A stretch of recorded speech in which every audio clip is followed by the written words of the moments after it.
अब अफरोज बहुत शर्मिंदा था।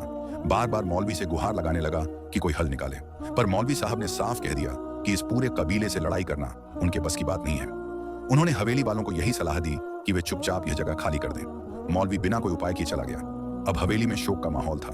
फिर रातों रात पूरा खानदान हवेली छोड़कर चला गया। धीरे धीरे पूरे मोहल्ले को पता चल गया कि हवेली में क्या वाकया पेश आया था। इस खबर के बाद कोई भी मोहल्ले वाला उस हवेली का रुख करने की हिम्मत नहीं करता था। एक बुजुर्ग ने यह सब एक जवान लड़के को बताया, लेकिन फिर बोले, मुझे समझ नहीं आ रहा कि तुम इसके बारे में इतना क्यों पूछ रहे हो।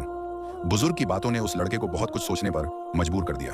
फिर उसने बुजुर्ग को सच्चाई बताने का फैसला किया। उसने उन नकाबपोश लड़कियों के बारे में बता दिया कि किस तरह रात के आधे पहर वे उसके रिक्शे में कीमती खजाना छोड़कर खुद हवेली में चली गई थी। बुजुर्ग उसकी बात सुनकर हैरान रह गए। फिर बोले, तुम्हारी बात सुनकर तो यही लग रहा है कि वे जरूर जिन्नात के खानदान की छिंजियां होंगी।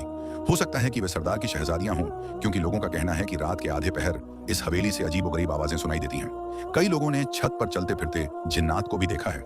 इसी वजह से हमारे इलाके के लोग रात के वक्त घर से बाहर नहीं निकलते। फिर उस लड़के ने बुजुर्ग से पूछा, लेकिन वे मेरे रिक्शे में कीमती खजाना छोड़कर ही क्यों गई? ये बात मेरी समझ में नहीं आ रही।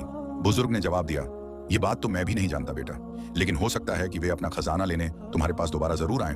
अब उनकी मंजिल करीब आ गई थी। हवेली थोड़ी ही दूरी पर थी, लेकिन बुजुर्ग का कहना था कि जिन्नात रात के वक्त दिखाई नहीं देते, पर रात को पूरी हवेली में घूमते फिरते रहते हैं। अब लड़के का ध्यान सिर्फ उन नकाबपोश लड़कियों और खजाने पर था। उसने थोड़े बहुत पैसे जमा किए, मामूली सा राशन खरीदा और घर चला गया। लेकिन अब उसका ध्यान रिक्शा चलाने पर भी नहीं था।